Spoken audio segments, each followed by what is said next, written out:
हरिओम प्रिय दर्शकों, यदि आपकी मेष राशि या मेष लग्न है तो इस वीडियो को बहुत ध्यान से देखिएगा, समझिएगा। इस वीडियो में हम समझने वाले हैं कि बड़ा ही दिव्य राजयोग बनने वाला है 13 दिसंबर 2024 से। 13, 14 और 15 दिसंबर ये 3 दिन बहुत ही महत्वपूर्ण है।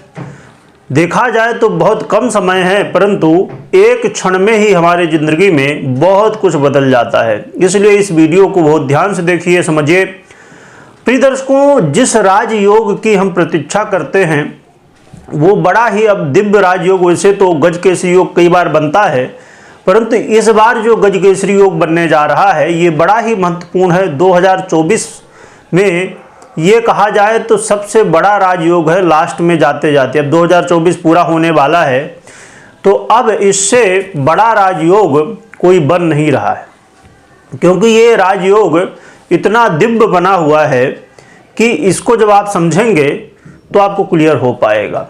गजकेसरी योग ये बड़ा मजबूत इसलिए बना है कि देवगुरु बृहस्पति इस समय वृषभ राशि में गोचर कर रहे हैं, और साथ में आपने अभी कुछ समय पहले सुना होगा कि पिछले महीने ही देवगुरु बृहस्पति ने नवंबर में ही 28 नवंबर को देवगुरु बृहस्पति ने चंद्रमा के ही नक्षत्र रोहिणी नक्षत्र में प्रवेश किया था।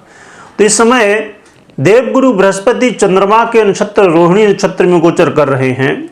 एक तो ये बड़ी श्रेष्ठ बात हो गई। फिर अब चंद्रमा भी देवगुरु बृहस्पति के साथ 13 दिसंबर को युति करेंगे, जिससे 13, 14 और 13 दिसंबर को 13:18 में, यानी कि दोपहर में 1:18 में देवगुरु बृहस्पति के साथ युति करेंगे।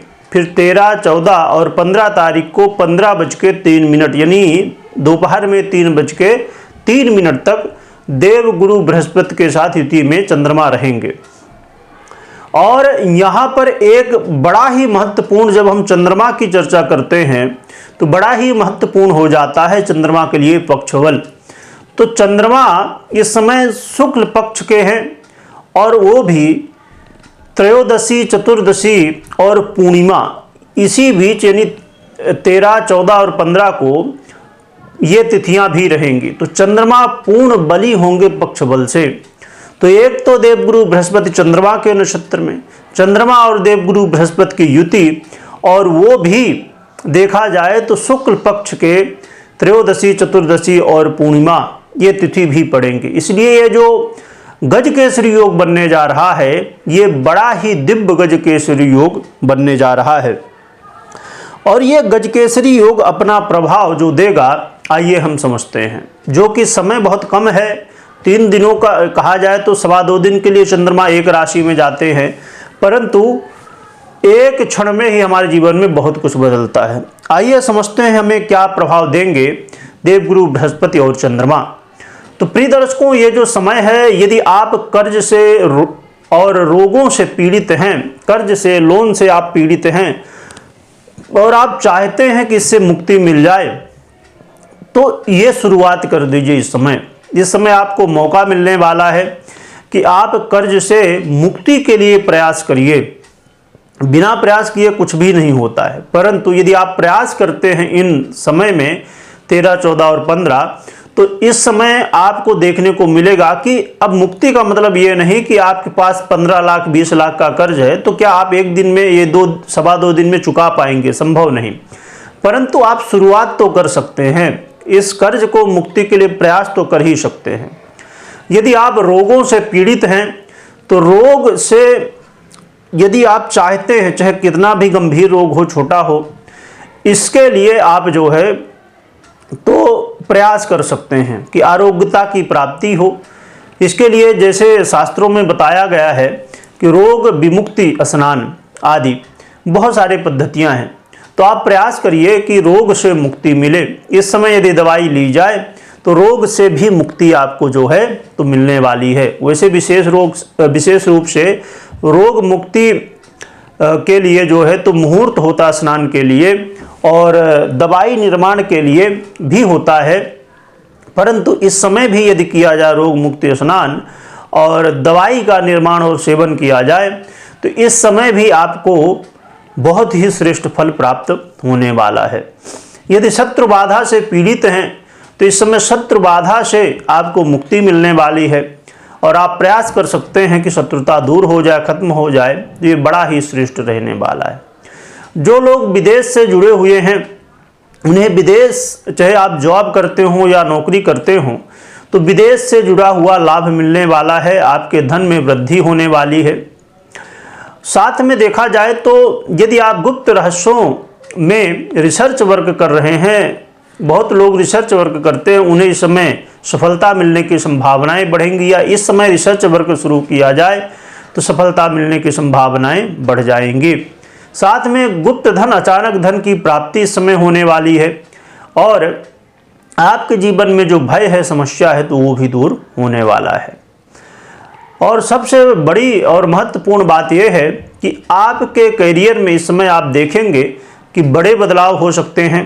हाँ, अब देखा जाए तो 15 तारीख को रविवार है, तो कई जगह ऑफिस बंद होते हैं, पर आज के समय में बहुत सारे ऐसे काम हैं कि जो कि ऑनलाइन चलते हैं और ऑफलाइन भी जो चलते हैं, तो कुछ ऐसे ऑफिस, कुछ ऐसे काम जो संडे को भी चलते रहते हैं, उन लोगों को विशेष रूप से लाभ है।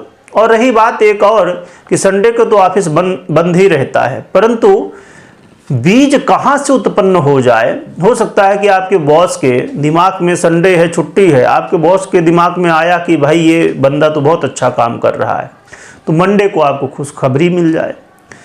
तो चंद्रमा का फल कई बार चंद्रमा जाने के समय दे देते हैं और कई बार प्रवेश में। तो चंद्रमा का और देवगुरु बृहस्पति का ये प्रभाव बड़ा ही श्रेष्ठ रहने वाला, आपके करियर को लेकर करियर में कोई बड़े और लाभदायक परिवर्तन देखने को मिल सकते हैं। पिता के साथ अनबन की स्थिति थी तो उसमें अब जो है तो इस समय सौहार्दपूर्ण स्थिति बनेगी। और यदि आपके सुखों में कमी थी तो इसमें अब जो है तो सुधार होगा, सुखों में वृद्धि होगी। इस समय किसी अपने का, किसी मित्र का सहयोग भी आपको मिल सकता है और कोई प्रॉपर्टी या गाड़ी वाहन से संबंधित डील भी यदि आप करना चाहते हैं तो उसके लिए भी बड़ा ही श्रेष्ठ समय रहने वाला है। विद्यार्थियों के लिए भी श्रेष्ठ समय है, खासकर उन विद्यार्थियों के लिए और भी ज़्यादा श्रेष्ठता रहेगी जो विद्यार्थी उच्च शिक्षा हासिल करना चाहते हैं। और इस समय यदि एडमिशन वगैरह हो सकते हों तो वो देख लीजिए कि इस समय क्या हो सकता है क्या नहीं। तो यदि हो सकता है विद्यार्थियों के लिए कुछ भी, तो ये समय बड़ा ही श्रेष्ठ है। तो कहा जाए कि 13, 14 और 15 ये 3 दिन बड़े ही श्रेष्ठ हैं और बड़े लाभदायक सिद्ध होने वाले हैं। मैंने समय भी बताया है, 13 तारीख को 13:18 से और 15 तारीख को 15:03 तक का समय बड़ा ही श्रेष्ठ है। इस समय आप अपने जीवन में श्रेष्ठ काम कर सकते हैं, ऐसे काम जिससे आप चाहते हैं कि सफल हों, तो वो काम में आपको सफलता मिल सकती है। तो प्रिय दर्शकों, इन क्षेत्रों में, इनसे संबंधित विषयों में आपको सफलताएं मिलेंगी और लाभ मिलने वाला है। रही बात कि उपाय क्या करना चाहिए, तो इसके लिए बड़ा ही श्रेष्ठ उपाय है कि आपके आसपास कहीं मंदिर हो, भगवान विष्णु का या भगवान शिव का मंदिर हो, वहाँ जाके आप आराधना करिए, भोलेनाथ की आराधना करिए। विष्णु जी का मंदिर हो तो विष्णु जी की आराधना, राम जी की आराधना करिए, इससे आपका कल्याण होने वाला है। और साथ में कोशिश करिए पीला तिलक लगाइए, चाहे पीला चंदन हो, चाहे हल्दी का चंदन हो या केसर का हो, तो इससे और भी श्रेष्ठ लाभ आपको मिलने वाले हैं। शिव जी का अभिषेक करिए, उससे और भी श्रेष्ठता देखने को मिलेगी। तो ये बड़ा ही श्रेष्ठ समय है, इसका आपको लाभ उठाना चाहिए। वीडियो देखने के लिए बहुत बहुत धन्यवाद।